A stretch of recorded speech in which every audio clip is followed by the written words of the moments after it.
अच्छा, आज का हमारा टॉपिक है एस्केप वेलोसिटी।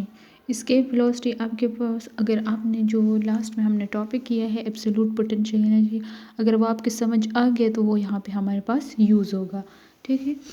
अच्छा, तो एस्केप वेलोसिटी, एस्केप जैसे आपके पास एस्केप वर्ड से पता है कि ये हमारे पास इसका मतलब है किसी कहीं जगह से फ़रार। उर्दू में अगर आप कहें तो फ़रार हो जाना। ठीक है। तो अब यहाँ पे जो है एस्केप वेलोसिटी क्या है, तो फॉर एग्ज़ाम्पल एक ऑब्जेक्ट को हम कुछ वेलोसिटी दें जो अर्थ सरफेस पे है, इनिशियल कुछ वेलोसिटी दें और वो कुछ डिस्टेंस कवर करने के बाद वापस हमारे पास ज़मीन पे आ जाए। तो वो हमारे पास वापस ज़मीन पे क्यों आया है? क्योंकि उस पे हमारे पास क्या है, ग्रेविटेशनल फोर्स है। ड्यू टू ग्रेविटेशनल फोर्स वो हमारे पास वापस आया है। इसी तरह हम एक उसी ऑब्जेक्ट को थोड़ी सी ज़्यादा इनिशियल वेलोसिटी दे जो पहले हमने दी है, तो वो थोड़ा सा ज़्यादा डिस्टेंस कवर कर लेगा और वो फिर हमारे पास वापस आ जाएगा। इसी तरह हम इनिशियल वेलोसिटी इंक्रीज़ करते जाएं, जैसे हम इनिशियल वेलोसिटी इंक्रीज़ करते जाएंगे इसी तरह ऑब्जेक्ट ज़्यादा डिस्टेंस कवर करेगा वर्टिकली और वो फिर वापस आ जाएगा। अगर हम उस ऑब्जेक्ट को इतनी ज़्यादा वेलोसिटी दें कि वो अर्थ ग्रेविटेशनल फील्ड से निकल जाए, तो जब वो अर्थ ग्रेविटेशनल फील्ड से निकल गया इसका मतलब है उस पे हमारा अब ग्रेविटेशनल फोर्स एक्ट नहीं करेगी, उसको वहाँ पे इफ़ेक्ट ही ख़त्म हो गया। इसका मतलब है कि वो जो ऑब्जेक्ट है वो वापस हमारे पास अर्थ पे नहीं आएगा क्योंकि उस पे ग्रेविटेशनल फोर्स ही ख़त्म हो गई।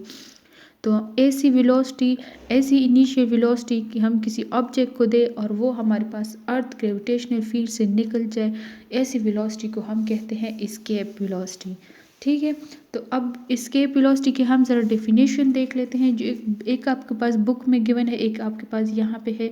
सिंपल है, आप ये भी लिख सकते हैं वो भी लिख सकते हैं। Initial velocity which can take an object out of the influence of gravitational field, कि वो एक ऑब्जेक्ट पे जब हम ऐसी इनिशियल वेलोसिटी लगाएं कि वो ऑब्जेक्ट को ग्रेविटेशनल फील्ड के इन्फ्लुएंस से निकाल ले, तो ऐसी वेलोसिटी को हम कहते हैं हमारे पास एस्केप वेलोसिटी है कहते हैं। ठीक है। अब जब आप किसी ऑब्जेक्ट को वेलोसिटी देते हैं इसका मतलब इसकी इनिशियल काइनेटिक एनर्जी भी होगी। तो initially escape velocity concern with initial kinetic energy. तो काइनेटिक एनर्जी आपके पास गिवन है 12mv²। अच्छा, अब ये जो v यहाँ पे स्क्वायर है, असल में यहाँ पे जो हम यूज़ करेंगे इसके सबस्क्रिप्ट में आप ये ESC लिख दें, इसका मतलब है ये हमारे पास जो वेलोसिटी यहाँ पे वो है एस्केप वेलोसिटी। ठीक है। नेक्स्ट स्टेप में आपके पास है कि decrease in kinetic energy is equal to increase in potential energy. तो जैसे आपको पता है जैसे आप अर्थ सरफेस से दूर होते जाएंगे तो आपके पास जो है काइनेटिक एनर्जी में डिक्रीज आएगा और पोटेंशियल एनर्जी में क्या होगा, इंक्रीज आएगा जैसे जैसे आप अर्थ सरफेस से दूर होते जाएंगे। तो अब देखें यहाँ पे पोटेंशियल एनर्जी हमारे पास किस चीज़ की इक्वल है, change in potential, final potential energy minus initial. अब यहाँ पे फाइनल पोटेंशियल एनर्जी क्या है, फाइनल पोटेंशियल एनर्जी वहाँ पे है जब हमारे पास कोई ऑब्जेक्ट जो है वो अर्थ ग्रेविटेशनल फील्ड से निकल जाए, तो जहाँ पे अर्थ हमारे पास ग्रेविटेशनल फोर्स ही ख़त्म हो गई। ठीक है। तो वहाँ पे तो हमारे पास पोटेंशियल एनर्जी जो है वो तो ज़ीरो होगी।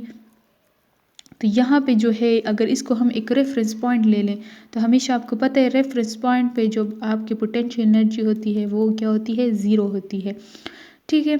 अब इनिशियल पोटेंशियल एनर्जी हमारे पास क्या होगी, वो एनर्जी जो हमने फाइंड की थी यहाँ पे वो एब्सोल्यूट ग्रेविटेशनल एनर्जी जो है, सॉरी एब्सोल्यूट पोटेंशियल एनर्जी जो है, तो वो जो हमारे पास यहाँ पे हम यूज़ करेंगे क्योंकि हम उस ऑब्जेक्ट को क्या कर रहे हैं, उसको हम अर्थ सरफेस से दूर लेके जा रहे हैं। तो जैसे उसको दूर लेके जाएंगे तो उसकी जो ग्रेविटेशनल फील्ड है उसमें डिक्रीज़ आएगा और वो डिक्रीज़ करते करते एक पॉइंट आएगा जहाँ पे वो क्या हो जाएगा, ज़ीरो हो जाएगा या ख़त्म हो जाएगा। तो उस पॉइंट पे तो फाइनल जो हमारे पास पोटेंशियल एनर्जी है वो तो यहाँ पे ज़ीरो होगी और इनिशियल पोटेंशियल एनर्जी वो जो हमारे पास है वो होगी एब्सोल्यूट पोटेंशियल एनर्जी, जो किसी ऑब्जेक्ट को आप क्या करते हैं अर्थ ग्रेविटेशनल फील्ड से बाहर निकालना चाह रहे हैं। ठीक है। तो इनिशियल हम इतनी वेलोसिटी लगाएंगे और फाइनल पे उसकी वेलोसिटी क्या हो जाएगी, जहाँ पे जो ग्रेविटेशनल फील्ड ही ख़त्म हो गया, तो इसका मतलब है यहाँ पे वो इन्फिनिट पॉइंट हम लेते हैं जहाँ पे हमारे पास क्या होता है, ग्रेविटेशनल फील्ड ख़त्म। तो वो उस पॉइंट पे आपके पास जो है पोटेंशियल एनर्जी फाइनल होगी वो ज़ीरो होगी। ठीक है। अब आपके पास देखिए चेंज इन पोटेंशियल एनर्जी। अब आपको पता है कि आपके पास जो है एब्सोल्यूट पोटेंशियल एनर्जी जो है वो है GMEM डिवाइडेड बाय RE। अब ये माइनस माइनस यहाँ पे प्लस हो जाएंगे तो चेंज इन पोटेंशियल एनर्जी वो हमारे पास, या इंक्रीज इन पोटेंशियल एनर्जी हमारे पास ये आएगा। अगर ऊपर वाले हम दोबारा लिखें, decrease in kinetic energy is equal to increase in potential energy, तो half mv² is equal to GMEM into RE। अब आपको पता है कि m जो है वो एक दूसरे दोनों की तरफ है तो दूसरे से कैंसिल हो जाएगी। ये वो मास है जो ऑब्जेक्ट का मास है, तो ये एक दूसरे से कैंसिल हो जाएगा। तो हमारे पास आ जाएगा v² जो है वो इक्वल होगा 2GME डिवाइडेड बाय RE। अब हमें क्या चाहिए, हमें तो v चाहिए सिर्फ, यहाँ पे तो स्क्वायर है इसलिए हम इसको क्या करेंगे, taking square on both side. तो जब हम इसका स्क्वायर लेंगे तो v² is equal square root हम ले लेंगे, तो ये हमारे पास ये स्क्वायर जो है ये इसके रूट से कैंसिल हो जाएगा, v आ जाएगा, ये हमारे पास 2GMERE। तो अब जो है आपके पास एस्केप वेलोसिटी किस पे डिपेंड करती है, m।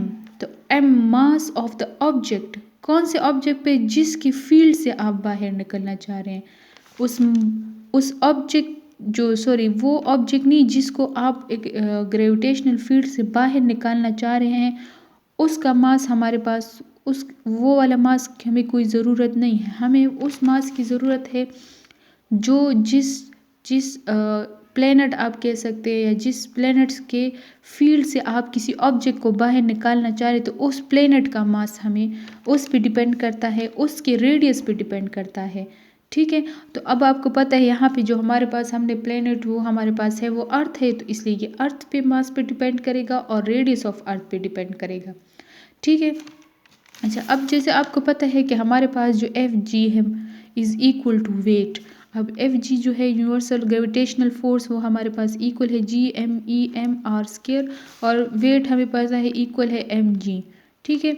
अगर इसको हम कंपेयर करें तो m से कैंसिल हो जाएगा और g जो है वो हमारे पास इक्वल आ जाएगा GMER। अगर इस r² को मैं r इंटू r लिख सकती हूँ, तो अगर इस r को मैं यहाँ पे शिफ्ट कर लूँ, GR is equal to GM divided by r। अब ये देखिए ये इसकी क्या आ गया, ये इसके इक्वल आ गया। ठीक है, ये इसकी इक्वल, तो पुट वैल्यू इन इक्वेशन 1। यहाँ पे जो हमने इक्वेशन 1 फाइंड की थी, तो हम GM डिवाइडेड बाय r ये जो है इसकी जगह हम ये पुट कर लेंगे GR, स्मॉल GR। ठीक है। तो अगर हम यहाँ पे पुट करें तो ये हमारे पास एस्केप वेलोसिटी इसकी इक्वल आ गई। तो अगर आपको अगर ये अब हम अर्थ के लिए फाइंड कर रहे हैं, अगर आप किसी और प्लेनेट के लिए फाइंड करना है तो फिर आप ये वाला हमारे पास यूज़ करेंगे। ठीक है, ये वाला इक्वेशन। और अब जब हम अर्थ के लिए फाइंड करें तो हम ये वाला इक्वेशन यूज़ करेंगे। अब देखें G इज इक्वल टू, क्योंकि हर प्लेनेट का ग्रेविटेशनल फील्ड जो होता है या उसका जो फोर्स है वो भी डिफरेंट होगा। ठीक है, कहीं स्ट्रॉन्ग होगा, वो यहाँ से वीक होगा, तो इसलिए अब जो हम यूज़ करें ये इक्वेशन हमारे पास अर्थ के लिए है। तो ये अर्थ पे आपको पता है कि जो स्मॉल g है वो 9.8 मीटर पर सेकेंड स्क्वायर हो, और रेडियस ऑफ अर्थ आपको मालूम है। ये आप पुट करेंगे, जब आप ये पुट करेंगे तो आपके पास जो है एस्केप वेलोसिटी क्या आ जाएगी, ये आपके पास इक्वल आ जाएगी 11.2 इंटू 10⁻³ मीटर पर सेकेंड, ये इसकी इक्वल आ जाएगी। अच्छा, अब जो है ये हमारे पास वो एस्केप वेलोसिटी है जब आपके पास कोई एयर रेजिस्टेंट, एयर फ्रिक्शन कोई चीज़ भी ना हो, तो तब ये हमारे पास क्या है, एस्केप वेलोसिटी। पर रियलिटी में तो एयर फ्रिक्शन भी है और भी हमारे पास बहुत चीज़ें हैं जिसकी वजह से क्या पता उस जो अर्थ है या जो भी हम प्लेनेट ले रहे हैं उसकी एस्केप वेलोसिटी हमारे पास डिफरेंट हो। अब हमने कहा कि अर्थ की जो एस्केप, अर्थ के लिए जो है, अर्थ के ग्रेविटेशनल फील्ड से निकलने के लिए किसी ऑब्जेक्ट को इतनी वेलोसिटी रिक्वायर है, तो हमें पता है कि आपकी रियलिटी में क्या होता है, एयर फ्रिक्शन भी होता है। अगर आपके पास एयर फ्रिक्शन है तो आपकी वेलोसिटी ज़्यादा हो यूज़ होगी। ठीक है, इधर जो हमने कहा था यहाँ पे तो हमने एयर फ्रिक्शन का कोई ज़िक्र ही नहीं किया था। अगर आपके पास एयर फ्रिक्शन है तो आप जो है वेलोसिटी आप ज़्यादा यूज़ होगी। ठीक है, आपको ज़्यादा आपकी काइनेटिक एनर्जी आपको चाहिए होगी कि आप उस एयर फ्रिक्शन को क्रॉस करेंगे।